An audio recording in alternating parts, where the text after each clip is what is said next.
Está entrando no ar. Encontro com a Justiça. Com o desembargador Ciro Darlan.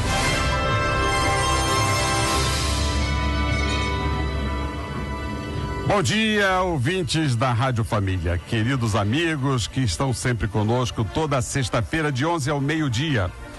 Hoje é dia do amor, dia de São Valentim, no Polo Norte, ou melhor, na parte norte do nosso planeta, comemora-se o dia do amor. E é o dia do meu amor, é dia do aniversário da minha mulher, Heloísa Couto, a quem eu quero prestar a minha homenagem. Ontem, o dia do rádio, nossas homenagens a todos os radialistas, a todos os comunicadores do Brasil.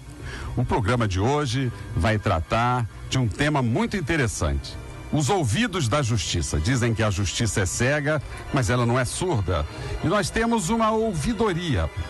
E nessa ouvidoria, estamos atentos a todas as reclamações, aos elogios, às participações dos jurisdicionados que devem nos questionar, devem facilitar a nossa atuação com sugestões, porque o poder judiciário é o poder do povo.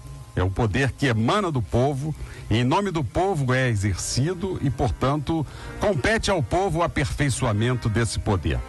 Então participem, ouvintes, através dos telefones 3079-0952, 3079-0938, também através da nossa página no Facebook, programa Encontro com a Justiça, e você pode participar e interagir, fazendo perguntas à doutora Andréa Pachá. Doutora Andréa Pachá é juíza de direito da Vara de Órfãos e Sucessões, é escritora, tem um livro que está aí para que todos nós possamos ler, ouvir e saber dessa experiência como juíza. A vida não é justa. E hoje, co-apresentando o programa, os nossos irmãos, queridos amigos, desembargador Antônio Carlos Esteves e o desembargador Rogério de Oliveira. O nosso querido juiz João Batista Damasceno está participando de um congresso dos juízes da Justiça para a Democracia, os membros da Associação Juízes para a Democracia, e não estará aqui hoje, mas estará na próxima semana. Para então apresentar o programa, eu dou a palavra ao doutor Rogério de Oliveira, desembargador Rogério de Oliveira. Bom dia, Rogério. Bom dia, Ciro. Bom dia, meu querido Antônio Carlos Esteves, doutora Andréia, minha colega lá de luta, ela no nosso tribunal, na nossa justiça. É muito bom hoje estar junto aqui com essa mesa brilhante e ouvir da nossa ouvidora que ela tem feito, colaborado lá com a melhoria da nossa grande instituição, que é o Tribunal de Justiça. Doutor desembargador Antônio Carlos Esteves, bom dia, que alegria tê-lo aqui de volta. Gostaria de tê-lo aqui todas as sextas-feiras, porque o senhor sempre, onde chega, abrilhanta, ilumina com a sua inteligência, com a sua cultura, o nosso programa de hoje. Bom dia. Muito bom dia, desembargador Ciro Darlan, bom dia, desembargador Rogério, bom dia, a minha querida, a minha namorada eterna. Não é? Hoje é dia de São Valentim, então nós temos na juíza ainda, né? Mas em breve vai mudar de função. Mas o fato é que nós temos na juíza Andréa Pachá a luz que ilumina as nossas esperanças, porque é uma pessoa que atua na magistratura, tem o DNA já, né, por causa disso, mas o fato é que ela atua na magistratura de uma forma social, como todo magistrado deveria atuar. Ela é magistrada. E isso é muito importante para você, ouvinte, porque nós temos alguns integrantes do Poder Judiciário que não são magistrados. A doutora Andréa o é. E os nossos ouvintes podem assistir ao nosso programa no site www.redejuridicatv.com.br. Participem agora através dos telefones 3079-0952, 3079-0938, e depois, ouvintes, assistam o nosso programa através da internet. Doutora Andréa Pachá também foi conselheira do Conselho Nacional de Justiça e nos honrou representando o Rio de Janeiro, e hoje ela é a nossa ouvidora. Doutora Andréa, ouvidoria diz o termo que é colocado à disposição dos jurisdicionados, do cidadão, para que ele reclame, elogie, participe, questione, facilite, sugira novas modalidades de administração, participe, enfim, da administração. Então, além de receber as manifestações, as reclamações, as denúncias, os elogios, as críticas, além de ser ouvidora, a senhora também fala, doutora Andréa? Então, explique para os nossos ouvintes o que é a ouvidoria, qual o papel da ouvidoria, quais são os endereços da ouvidoria, onde os nossos ouvintes, nossos jurisdicionados podem procurar, através do seu serviço à população, a melhoria do Poder Judiciário no Rio de Janeiro.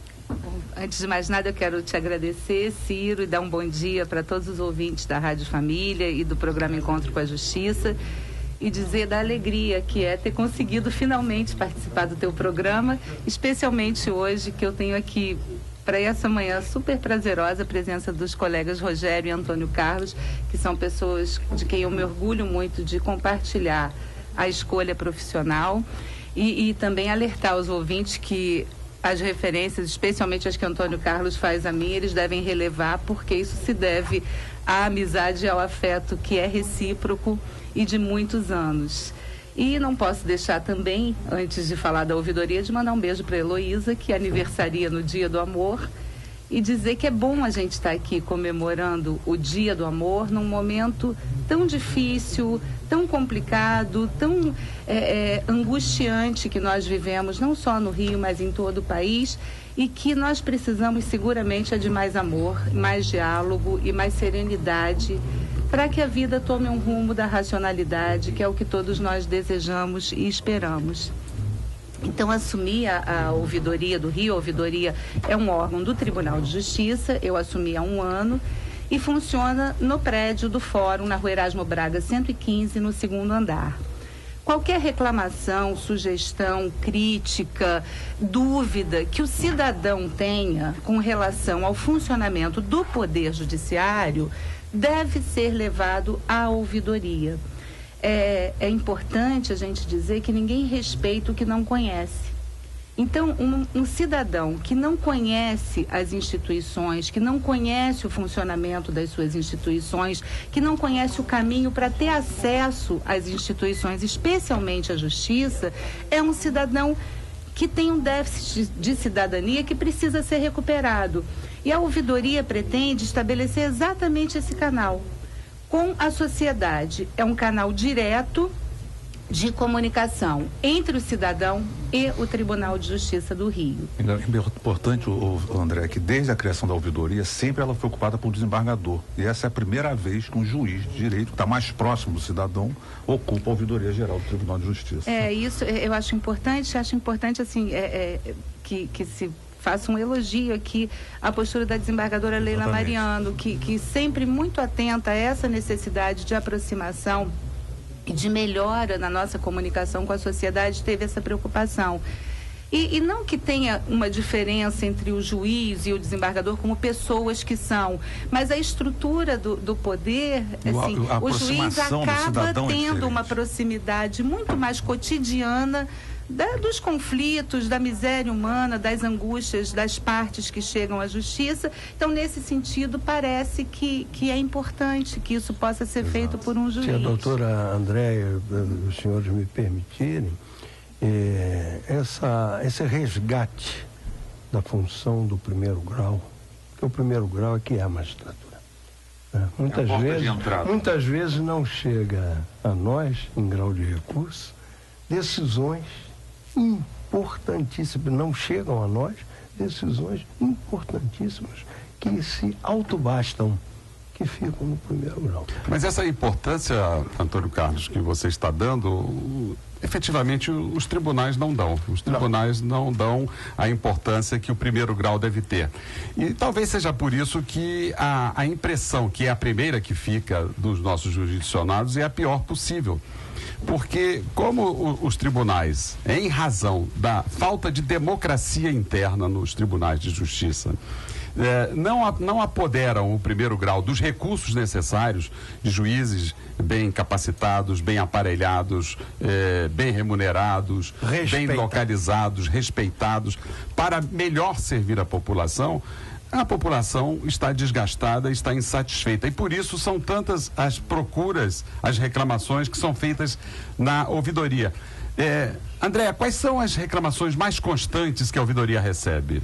Eu imaginava que a demanda maior fosse de desconhecimento, de pessoas querendo saber como chegam à justiça, que é hoje o nosso problema mais grave e que, embora nós tenhamos 90 milhões de processos no Brasil, ainda padecemos de uma falta de acesso absoluta de quem mais precisa da justiça. Desculpe, eu aqui plagiei a nossa ouvinte e eu quero registrar que a pergunta não é minha, a pergunta é da Daniele de Campo Grande. Essa resposta que você está dando, quais são as principais reclamações que a ouvidoria recebe, é da Daniele de Campo Grande. Obrigado, Daniele, pela sua participação. Obrigada, Daniele, pela pergunta. E assim, a surpresa é que as questões que chegavam não eram de acesso. Porque quem chega à ouvidoria hoje é quem já conhece o caminho da justiça. E a maioria da demanda, por volta de 94%, 95% do que chega à ouvidoria é reclamação com referência à lentidão na solução dos conflitos. E realmente é muito grave esse quadro e não é um problema que possa ser atribuído a uma vara, a um juiz ou a um tribunal. Esse é um problema que precisa de uma reflexão do sistema. Que sistema de justiça é esse que nós temos? Que as pessoas que mais precisam da justiça não conseguem chegar à justiça e ainda assim a justiça paralisada por causa de 90 milhões de demandas, a maioria delas demandas de 4 setores. Você concentra hoje no Brasil demandas referentes a 4 setores, que são serviços. Serviço bancário, eletricidade, telefonia e o próprio governo, por meio das ações de INSS, de Previdência, Caixa Econômica. O governo é o grande devedor da sociedade. O governo hoje é o maior demandado do judiciário. E os planos de saúde, que será tema de um programa em breve aqui. Esse ainda não entrou, talvez porque os planos de saúde ainda não sejam um segmento com a extensão dos demais serviços, mas em breve entrará. E o que acontece numa sociedade que não tem esferas de solução antes da justiça? Tudo vai parar na justiça. Exatamente. E isso é muito impressionante, não é só nos serviços, não. Há pouco tempo, e eu conto essa história no livro, eu tive a oportunidade de decidir um processo, aliás, eu não... André, só para registrar, que eu já falei isso aqui em outro programa, assim, o particular, ele não demanda contra o particular, porque o particular, ele cumpre as suas obrigações. Quem não cumpre é o governo, como você falou, o Estado brasileiro e as grandes empresas. Prestadoras de sobretudo as concessionárias. Porque o particular, ele cumpre com o outro, ele cumpre a sua palavra. Ou encontra outras esferas de solução dos conflitos, mas a cultura do conflito acaba se enraizando na sociedade. Então as pessoas passam a desaprender como se conversa, porque como é que era a vida em grupo há poucos anos atrás, muito poucos anos atrás? Você tinha esferas sociais que de alguma forma interferiam nos conflitos, como nos índios tinham lá os anciãos das tribos, tinham o pajé. Na sociedade você tinha isso, a igreja fazia esse papel, a igreja católica, as igrejas evangélicas, os pastores faziam esse papel, os professores faziam esse papel nas escolas, num grupo síndico do prédio. Então você tinha esferas de diálogo que não levavam a pessoa diretamente ao judiciário. Se nós tivemos um ganho enorme, que foi o acesso irrestrito à justiça, tudo hoje pode ser levado para a justiça, por outro lado, nós também tivemos uma perda muito grande, que é terceirizar para o Estado a nossa capacidade de resolver nossos conflitos. Então, eu fui juíza de família, da vara de família, durante 15 anos. E começou a aparecer, assim, no final, há poucos anos aqui, antes da minha remoção, começou a aparecer conflitos que eu jamais imaginei que fossem chegar ao Estado. Um pai e uma mãe brigando, sem saber em que escola o filho ia estudar, não é uma questão do Estado. Não é o Estado que tem que decidir em que escola o filho vai estudar, o pai e a mãe que pariram Mateus que o embale. Então, o Estado aí é o juiz, né? Claro, então eles precisam aprender a conversar. Então parece que nesse momento o judiciário tem alguns grandes desafios, mas esses dois muito importantes. É se organizar sistemicamente para assimilar essa demanda, ou começando a prestigiar as soluções de massa, ação civil pública, começando a decidir as questões que envolvem a atuação das agências reguladoras que devem fazer um papel de solução de conflitos para resolver essa demanda da massa.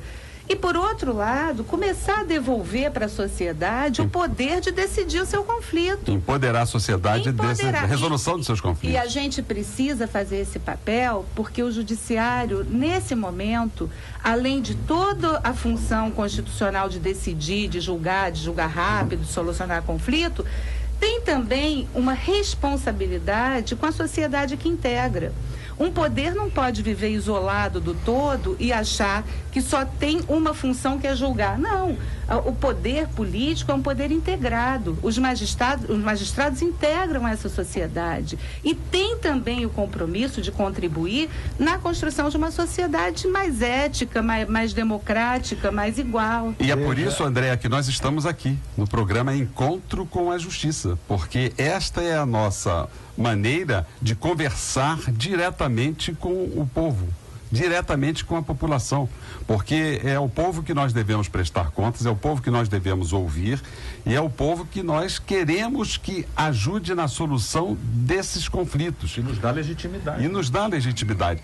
Aliás, eu acho até que essa política de arroz que nós estamos colocando, né, o judiciário, quer dizer, o judiciário é chamado a resolver todos os conflitos e não tem condições de resolver todos os conflitos, é que está levando a este conflito de rua, claro, a este conflito das manifestações populares, porque o povo já está aflito, porque não sabe mais a quem recorrer.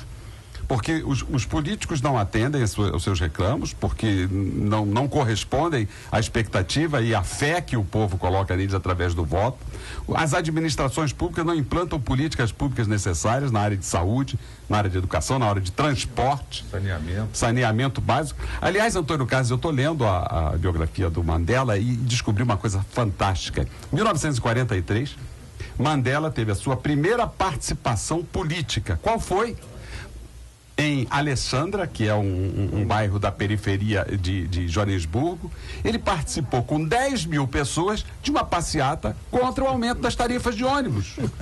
Olha só que exemplo que nós temos, o nosso hoje já São Mandela, né? Mandela mostrando à população que a população tem que reagir, tem que resistir, sem violência, mas tem que resistir, tem o direito de ir para as ruas. E essa questão da criminalização das manifestações populares que agora estão fazendo, em cima dessa infelicidade da morte do cinegrafista Santiago, isso tem que ser abominado, isso tem que ser execrado, senão o povo vai ficar coagido e não vai voltar para as ruas. O povo não tem que sair da rua, não pode sair das ruas, né? Então esse também é o nosso papel como magistrados, como funcionários públicos, como agentes do povo. E o André de Santa Teresa está fazendo uma pergunta aqui para a mesa, porque foge um pouco a finalidade da entrevista com a Andréa, mas é para nós todos aqui que apresentamos o programa. Ele diz assim: ele é zelador de um prédio e o salário que recebe é o local onde mora. Foi feito um contrato dizendo que presta serviço em troca de moradia, não tem direito a mais nada. Isso pode ser considerado trabalho escravo? O que ele deve fazer? Tem algum direito, desembargador Rogério? Um escravo urbano, né? Porque no centro da cidade você não tem remuneração só recebendo espécie, né, em bens ou materiais. Só na senzala. Fica só na senzala e presta seu serviço. Você presta serviço e come. Não, absolutamente. Você tem que ser levado imediatamente ao juízo do trabalho e regularizar a situação, sob pena do condomínio receber uma punição monstro. E o pior de tudo, se me permitem, é que ao semi-escravo não resta alternativa senão aceitar. Porque se ele ingressa na justiça, ele imediatamente é punido com a perda da sua Mas felizmente hoje nós temos possibilidades de busca de emprego, assim, é inadmissível que aconteça numa cidade esse fato. Metrópole, né? E acontece, né? Agora, André, eu queria pegar um gancho aqui, Ciro. Assim, como é que funciona na prática quando a ouvidoria recebe uma reclamação que o processo não está andando? O que se faz aí? Olha só, tem algumas alternativas. Primeiro, a verificação junto à serventia se é um problema específico daquele processo ou se é um problema que diz respeito à falta de funcionários ou se realmente o tempo de espera que a pessoa julga muito excessivo se encontra dentro dos padrões de possibilidade para julgamento daquela demanda. Então, é encaminhada esse pedido para o juiz da vara, que faz essa análise e não necessariamente passa à frente o processo ou julga rapidamente, mas ele volta com a informação. A ouvidoria não tem uma função executiva, tem uma função de encaminhar nem correcional. Nem correcional. Então, assim, o que se faz na ouvidoria é não deixar o cidadão sem uma resposta. E uma resposta que seja efetiva. Ele precisa saber o que está acontecendo. De novo, né? Ninguém respeita quem não conhece. Sim. Então, Agora, se você não sabe como é que é o trâmite, uma pessoa que chega lá e reclama e diz o seguinte: olha, meu processo está parado há 8 meses aguardando a juntada de uma petição. Isso não é um problema pontual. E ainda que seja um problema sistêmico, precisa da ação da administração. Então, é encaminhado um relatório mensal para a corregedoria, para a presidência, para as diretorias responsáveis, todo mundo recebe o relatório. E é um relatório muito rico para a gestão, porque você diagnosticando a demanda da insatisfação, você consegue elaborar algumas políticas pontuais para solucionar as demandas mais emergenciais e no planejamento estratégico provocar aí uma mudança de estrutura, né? Ô André, qual é o percentual de reclamações da área criminal? Eu não tenho aqui o dado, mas é público esse dado, tem o relatório no site da corregedoria, o www.tj. Mas é grande, é pequena? É menor do que no cível, muito menor. E eu estou perguntando isso. O criminal, isso. Normalmente, não tem muita reclamação, porque diferente do cível, a insatisfação do tempo favorece a quem dela se beneficia. Não, nem sempre, Andréa. Eu estou perguntando isso justamente provocado por uma experiência que eu tive ontem. Ontem eu fui visitar, como faço todas as quintas-feiras, o sistema penitenciário. Estive numa prisão. E nós vamos trazer aqui o secretário de administração penitenciária também para prestar contas à população no nosso encontro com a justiça. E eu fui numa cadeia, Muniz Sodré, onde só cabe 1.200 presos. Tinha 1.300, não, tinha 2.600 presos. Muito bem. E lá eu recebi muitas reclamações que vou encaminhar para a ouvidoria. Porque a reclamação maior é contra a vara de execuções penais. Porque está sobrecarregada. Nós temos só uma vara de execuções penais no Rio de Janeiro para todo o estado e não dá conta, não dá vazão, por mais informatizada, por mais estruturada que esteja, não dá vazão. Então há presos com a pena cumprida, com benefícios a serem concedidos que não são concedidos, e isso causa um conflito muito grande. E sabe por que você não recebe reclamações do crime? Porque estão presos. E preso, além de tirarem a liberdade, o Estado tira a sua dignidade e a sua cidadania. Eles não têm acesso à justiça, eles não têm como, apesar do trabalho que faz ali a Defensoria Pública, que há de se reconhecer. E ontem encontrei uma promotora de justiça, que para mim foi uma grande alegria, encontrar o Ministério Público ali dentro, que aliás, esse caos todo que está no Judiciário também se deve ao Ministério Público, à ausência de atuação, à omissão do Ministério Público, sobretudo no sistema penitenciário. A Maria, lá de São Gonçalo, ela diz que trabalha em casa de família. A patroa diz que não tem direito a fundo de garantia. Nós já tivemos um programa aqui só sobre direito do trabalho. Tem sim, Maria, você tem direito a fundo de garantia, sim, está na lei, foi aprovada recentemente uma lei da empregada doméstica. Reclame isso, cobre isso da sua patroa e diga à sua patroa que nós aqui da Justiça estamos dizendo a você que você tem direito. Se a sua patroa estiver ouvindo o programa, bota o rádio mais alto para ela ouvir que você tem direito sim, Maria de São Gonçalo. E o Afonso, também de São Gonçalo, ele diz que, pergunta, é correto um servidor municipal ganhar menos que um salário mínimo? Ele é funcionário público e ganha menos que salário mínimo regional do país. Trabalha em Niterói. É correto isso, desembargador Antônio Carlos? Não, efetivamente não. Se é mínimo. Agora eu vou aproveitar a pergunta do Afonso de São Gonçalo para dizer o seguinte, que nós estamos falando sobre gestão, né? O Tribunal de Justiça se defronta com essas dificuldades. Por exemplo, quando a obrigatoriedade do cumprimento da consolidação das leis trabalhistas foi especificada em lei, as hostes do domínio passaram a ver como é que iam fazer. E muitos disseram, olha, eu vou mandar minha empregada embora, ela que se dane. Muita gente fez isso. A gestão se encontra com essas dificuldades sociais. Por exemplo, aqui, isso é muito importante, porque a EMERGE tem um órgão chamado GEDECOM, que é um grupo de estudos que conta com o juiz de primeiro grau. Ele é conduzido pelo desembargador Fonseca Passos e nós nos reunimos para estudar. Pois bem, e absorvemos as dúvidas que vêm do primeiro grau, que são maiúsculas. Muito bem, mas em muitos casos, vejam bem, isso é importante, hein? Isso é importante. O demandismo se apresenta. Querem ver? Agora mesmo o desembargador Fonseca Passos acabou de escrever um artigo sobre a ação de pedido de extrato bancário.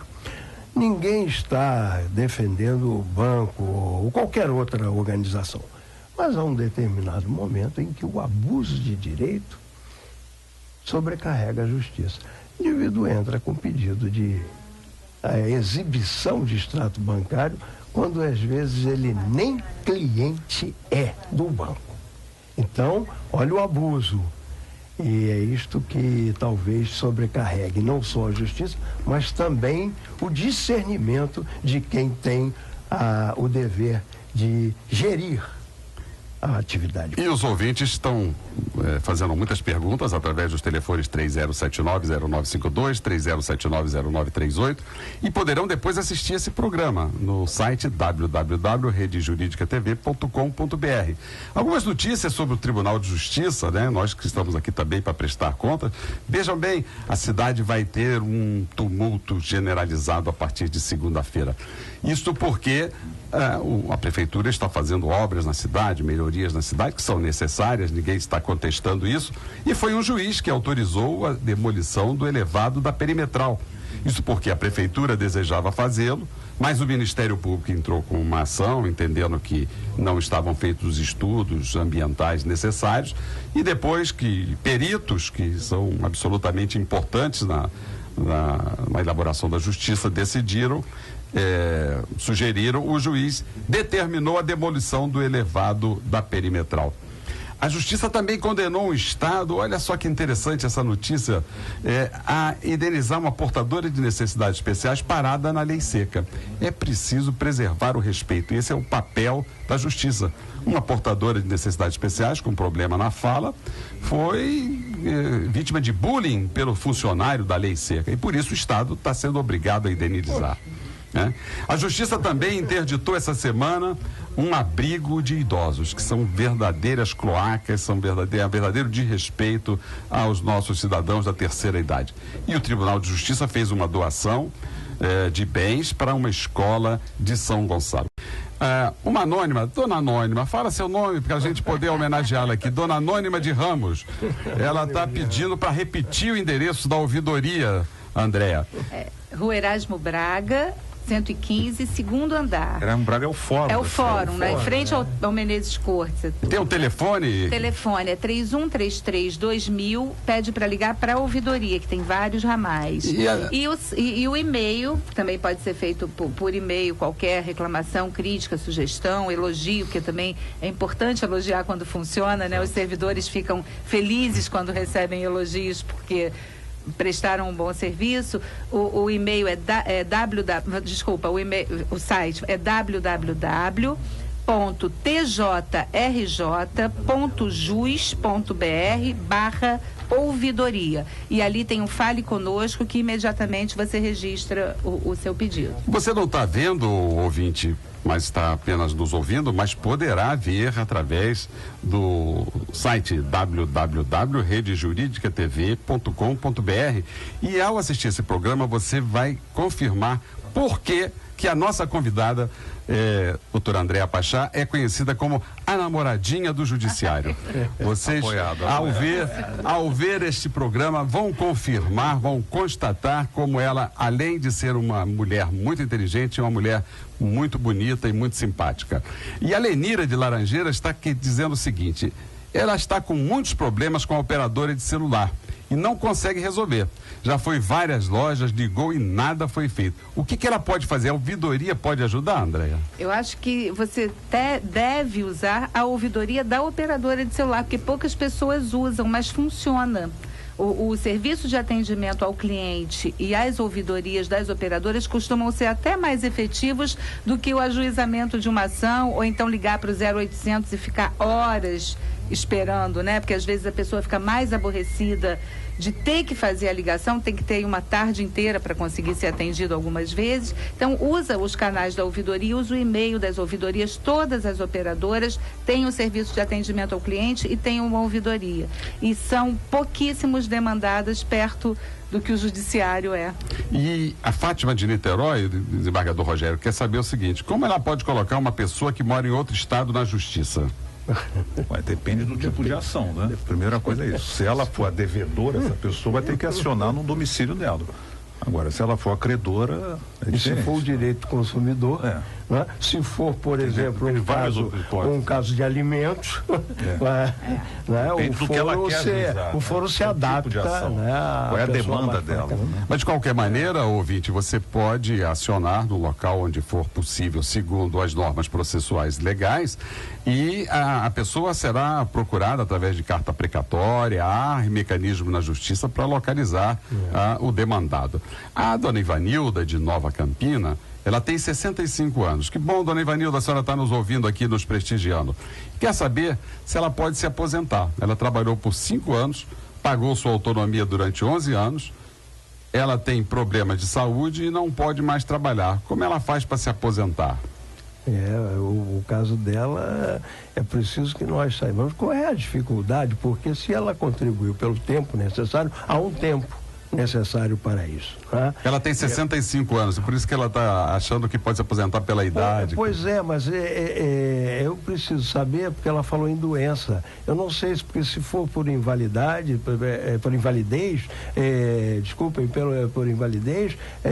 ela já pode fazê-lo desde já. Se ela, por exemplo, for daquele assistido da Previdência que recebe o salário mínimo, ela já pode requerer, mas eu precisava saber quais são os dados. Se for só por tempo de serviço, pela atual regra, não pode, porque aí a mulher tem que ter 60 anos e ter contribuído 30 anos, e o homem tem que ter contribuído 35 anos e ter 70 anos. Então, eu não queria dar essa notícia. Como é o nome dela? Ivanilda. A dona Ivanilda. Mas eu fui pelo possível antes. Aposentadoria por invalidez é possível a qualquer tempo. A dona Eliana, lá de Vilar dos Teles, ela quer dar entrada na aposentadoria, mas perdeu os carnês em uma enchente que destruiu sua casa.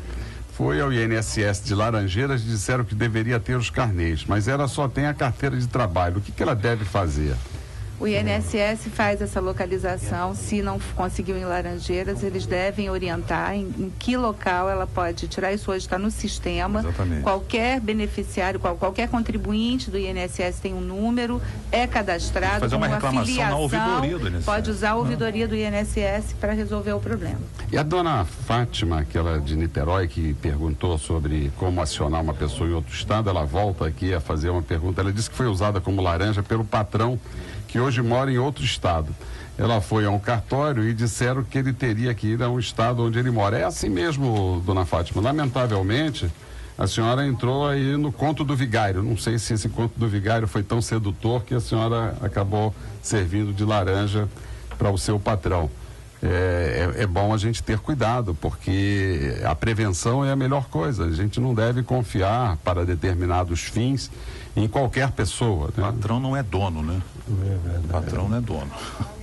Não, mas sabe-se lá que tipo de estímulo ele usou para seduzi-la, né? Ou sabe-se lá se ela sabia, né? Porque ela está dizendo que foi usada como laranja, às vezes nem só tomou conhecimento depois do uso do documento. Saiba ou não saiba, é sempre a pessoa usada pela sua inexperiência, pela sua ignorância das leis, boa fé, e por isso é que é preciso ver, por isso é que Agora, a orientação que talvez seja relevante, que possa ajudar, é que se foi usado, se ela é vítima do uso dos documentos ou das informações que dizem respeito, ela pode registrar isso numa delegacia, porque ela é vítima de uma ação criminal. Tem a saída, ela e aí, pelo crime, André, não precisa ir para o lugar. Estamos com duas perguntas aqui muito interessantes, do Douglas de Vila Isabel, que pergunta, acho que você já falou várias vezes, mas ele quer que você reforce, né? Para que serve a auditoria do Tribunal de Justiça? Mas a Fernanda de Anchieta, eu vou fazer as duas porque complementam-se. Ela faz uma pergunta muito interessante. Ela quer saber se os funcionários da ouvidoria são terceirizados. E se for, como ela deve conseguir trabalhar na ouvidoria do TJ? Olha só, a ouvidoria, vou primeiro começar pelo Douglas, serve para criar um canal horizontal e permanente com a sociedade, entre a Justiça do Rio, a Justiça do Tribunal do Rio e a população do Estado do Rio de Janeiro. Na ouvidoria, são poucos os funcionários terceirizados, só os que podem exercer função terceirizada, que é recepcionista. As recepcionistas atividade fim não pode. Não tem. Eu tenho na ouvidoria um grande número de servidores concursados, que são pessoas com deficiência e que na ouvidoria podem prestar um serviço relevantíssimo, porque trabalham com atendimento pelo telefone ou com uso de computador, com um mecanismo adequado para atendimento à deficiência. E para trabalhar como terceirizada na função de recepcionista, a contratação não é feita diretamente pelo tribunal. A empresa que vence a licitação para terceirizar esse serviço é que é responsável pela contratação. Ô André, eu queria só pegar um gancho aqui. Qual é a reação do juiz quando ele recebe uma pedido de explicação da ouvidoria? Olha, a experiência que eu tenho tido tem sido uma experiência muito feliz, porque há uma vontade da maioria dos colegas e da maioria dos servidores em atender as pessoas. Isso é uma coisa importante falar, sabe? Porque a gente sabe da indignação que é ter um problema para ser resolvido na justiça e que demore, que não tem solução, e que o advogado precise toda hora e a parte também. Mas não é verdade que existe uma cultura de desprezar esse sentimento. E eu percebo isso, tanto dos colegas quanto dos servidores, é uma tentativa de conseguir uma solução. E eles acabam ficando na linha de frente da insatisfação e nós hoje temos, assim, funcionários completamente estressados, esgotados, porque não aguentam. O que eu percebo é que quando essa reclamação chega por meio de um canal que pretende o diálogo, pretende transformar isso em informação para a parte e colaborar com o juiz ou com o servidor na busca de solução, isso tem sido muito bem recebido. Porque não é assim, não é chegou uma reclamação, vamos punir o juiz, vamos punir o servidor, não. É bom registrar isso. A tentativa é de solução. André, isso é tão importante que me faz lembrar da minha vida, porque é bom que estamos aqui com os juízes que passaram pelo primeiro grau, porque houve época, e não é agora, não é esta, certamente, houve época em que, para demonstrar que o judiciário estava atento, tomava-se a providência punitiva em primeiro lugar. Eu cheguei a presenciar e até me indispus por causa disso, com afastamento de funcionário, porque alguém disse que o funcionário tinha feito algo que não tinha. Eu acho que a gente não pode ser leniente. O direito ao contraditório é importantíssimo. A gente não pode ser leniente nem corporativo, nem com colegas, nem com funcionários que praticam crimes, que são safados, que atendem mal a sociedade. A gente não pode ter uma postura de leniência e de aceitação, porque senão isso acaba nos igualando. Mas também a gente não pode partir do princípio que existe uma conspiração para que todo mundo que trabalha na vida pública está ali para botar o paletó na cadeira e ir para casa, porque isso é muito ruim. Talvez uma das coisas que mais abale a democracia é essa generalização do todo. É muito ruim quando um juiz, quando um professor, quando um servidor é identificado como alguém que só quer ganhar dinheiro e não fazer nada, porque essa não é a realidade. Então, as coisas precisam ser postas no tamanho que tem. Eu fui gravar há pouco tempo, foi um jornalista gravar sobre a ouvidoria e entrou no cartório, eram pilhas de processo, e ele ficou horrorizado. A gente acostuma com aquela geografia, mas ele horrorizado. E aí ele fala, como é que a senhora se sente no meio desse caos? Eu falei, olha, eu me sinto tão angustiada quanto a pessoa que está ali no balcão esperando uma solução, porque é muito angustiante mesmo saber que as pessoas precisam de uma ação tua, de uma atividade tua, e que você não está dando conta na rapidez com que se espera. Então, há uma necessidade de melhorar a nossa comunicação para que isso apareça, porque eu acho que essa é a maioria, tanto do servidor, quanto do magistrado, quanto da sociedade, não é todo mundo... Eu estou muito orgulhoso de participar deste programa, porque este programa está cumprindo com o seu dever com a cidadania. Nós estamos informando e estamos trazendo as nossas angústias. Porque não pensem que a demora na justiça incomoda apenas aquele interessado no processo. Incomoda antes e muito antes ao juiz que quer exercer a sua função e às vezes não pode, impedido até por manifestações técnicas que se chamam abuso de direito processual. E o André, lá de Santa Teresa, está agradecendo para responder, ligando para agradecer a nossa resposta. Muito obrigado, André, pela sua audiência, pela sua participação. E a Eliana, lá de Vilar dos Teles, ela quer saber onde fica a ouvidoria do INSS. Eu acho que nós não temos essa resposta agora, Eliana, mas não é difícil. Você entra no Google, Papai Google, né? Professor Google, que responde a tudo, e entra lá no site do INSS que tem o ícone da ouvidoria. Você pode colocar também, como disse aqui a doutora Andréa Pachá, a ouvidoria INSS no Google, que imediatamente você vai ter a resposta a essa pergunta. E aproveitando a pergunta do nosso ouvinte anterior, o Tribunal de Justiça sinaliza e anuncia a abertura de novo concurso para a área de apoio. Então, nós precisamos muito de técnicos, assistentes sociais, psicólogos, e o tribunal, já que o último concurso vai encerrar a sua validade no mês de maio, a desembargadora Leila Mariano está anunciando um novo concurso e inscrevam-se, sejam bem-vindos, estudem muito, porque o concurso é muito difícil, né?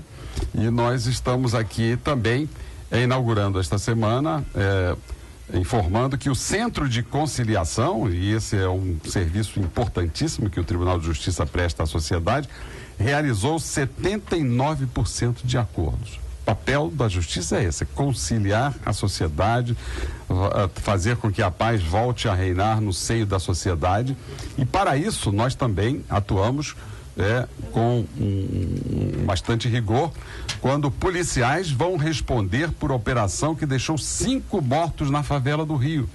Nós estamos todos aqui chateados, muito entristecidos com a morte de um profissional da mídia, mas não podemos esquecer que a polícia mata diariamente cidadãos e cidadãos inocentes e cidadãos não inocentes que ela não tem o direito de matar. Ela tem obrigação de prender, levar ao judiciário para ser julgado e o judiciário, dentro do seu papel constitucional, aplicar a pena que o meliante merece. Mas matar não, a polícia não tem direito de matar ninguém. E o Museu da Justiça do Rio agora é o mais novo integrante do corredor cultural da cidade. Nelte, de São João de Meriti, nosso ouvinte, está perguntando o telefone da ouvidoria que não conseguiu anotar. Vamos repetir? 3133-2000, que é o telefone geral do fórum, e você pede para transferir para a ouvidoria, porque são inúmeros ramais. O serviço da ouvidoria vai aumentar depois desse programa. Vai aumentar. Não, eu vou mandar todos das minhas visitas aos presídios, eu vou mandar tudo para André. O desembargador Ciro é um usuário permanente da ouvidoria. Já ouço bastante. Olha, gente, aquela manicure que fez uma maldade com uma criança de 6 anos, ela foi condenada a 32 anos pelo assassinato desta criança. Foi uma maldade, criança tem que ser protegida, criança tem que ter os seus direitos respeitados. E eu queria registrar também um trabalho excepcional da nossa querida perita e debatedora do nosso programa, Denise Rivera, que está participando de um debate muito interessante nas redes sociais. Este menino que foi preso, Caio Silva, que se apresentou, que assumiu a responsabilidade por ter acendido o rojão que veio a matar, ele está sendo contestada as fotografias colocadas na mídia em geral. Dizem que o fotografado é mais gordo, é mais claro, é mais alto, e tens que ter muita cautela. Nós todos temos que ter muita cautela, o prejuízo, o pré-julgamento. Nós, juízes, principalmente, temos que ter muito cuidado, porque não é difícil que esteja sendo presa a pessoa errada. Por isso, o processo. Por isso, o devido processo legal, para dar às pessoas o pleno direito de defesa, de mostrar os seus álibis, de mostrar a coerência da produção da prova. Daí, ouvintes, por que o processo é demorado? Porque é preciso ter essa cautela. Então, às vezes, as pessoas reclamam que a justiça demora, a justiça é lenta, mas é preciso conhecer os meandros dos processos, tanto os civis quanto os penais, sobretudo os penais, que lidam com a liberdade, que lidam com a culpa, com o dolo das pessoas, e nós temos que ter muito cuidado, e por isso as coisas não podem ser correndo como se deseja e como a mídia coloca na opinião pública em geral. Não é assim, doutor? Exatamente. Antônio Carlos. Este é o valor desse programa, está em chamarmos a atenção das pessoas para que essas dificuldades de encaminhamento, essas dificuldades de dinâmica do processo sejam uma resposta para, às vezes as pessoas, a justiça é demorada, às vezes é demorada porque está buscando a verdade. Tem uma coisa que eu acho que é importante a gente lembrar, que muitos desejos individuais não chegam necessariamente a um desejo coletivo significativo. E o uso das redes, que é um ambiente excepcional para a gente interagir com a sociedade, para conversar, para ter sempre o ouvido aberto para entender o que está acontecendo, é também um espaço muito perverso de justiçamento e assodamento. Exatamente. As pessoas são muito rápidas no que elas publicam, sem o tempo da reflexão, e uma vez publicado, você não tem nunca mais o direito ao esquecimento, nunca mais. Essa geração é uma geração que vai crescer sem direito a nenhum esquecimento, porque sempre terá algum registro que poderá ser retomado em qualquer momento da vida. Então é importante que a formação, a educação, a afirmação da nossa humanidade seja um exercício diário. O Paulo Freire tem uma frase que eu adoro, que é muito relevante e importante nesse momento. A educação, quando não é libertadora, ela forma oprimidos que desejam ser opressores. Então, a gente precisa ter uma educação libertadora que nos leve novamente ao reencontro da nossa humanidade. Eu acho que a gente está num momento muito rápido e mais, a gente consegue identificar sempre o problema no outro. André, você, além de ser magistrada, você também é uma artista. Você foi atriz, trabalhou no teatro. É atriz. E enriquece a magistratura com a sua experiência, com a sua sensibilidade. Você escreveu um livro, né? A Vida Não é Justa.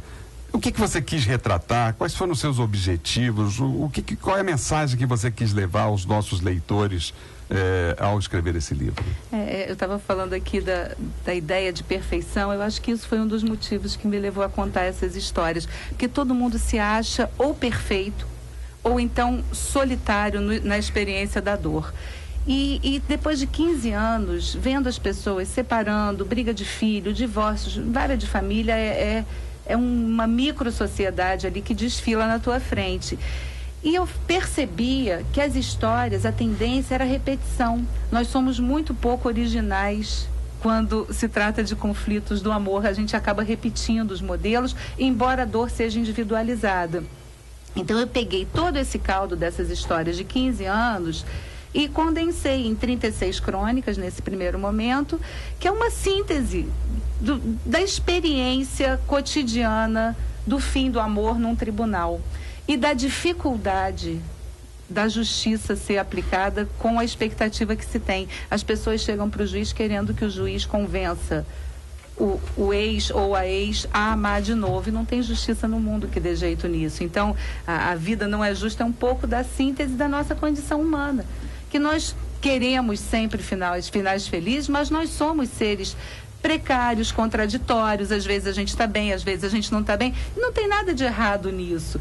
E eu percebi que quando essas histórias começaram a chegar nas pessoas, a identificação que se criou com a humanidade que tem nas histórias e o olhar diferente para o judiciário acabou melhorando muito a imagem que algumas pessoas têm do nosso trabalho, porque é um livro que eu narro na primeira pessoa, a minha angústia também de lidar com o que eu não posso resolver. A gente acha que pode resolver tudo e não pode. Então é um livro que me aproximou muito do que eu acho que a gente precisa nesse momento, que é construir uma pauta de humanidade. A modéstia do apresentador impede de dizer o que eu vou dizer agora. Ele também é autor de livro, das suas experiências.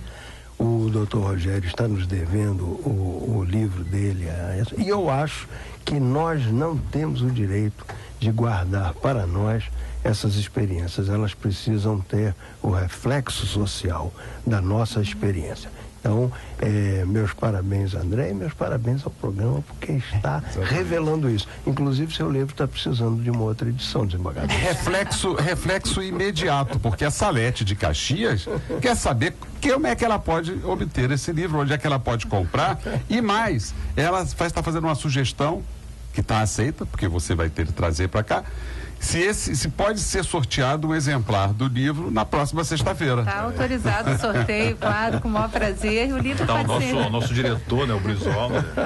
Está autorizado e o livro pode ser... A produção do programa já está... Está resolvido, com dedicatória. A Helena de Santa Cruz está perguntando se pode ligar para a ouvidoria para saber informações sobre a aposentadoria. Para a aposentadoria, Helena, você liga para a ouvidoria do INSS.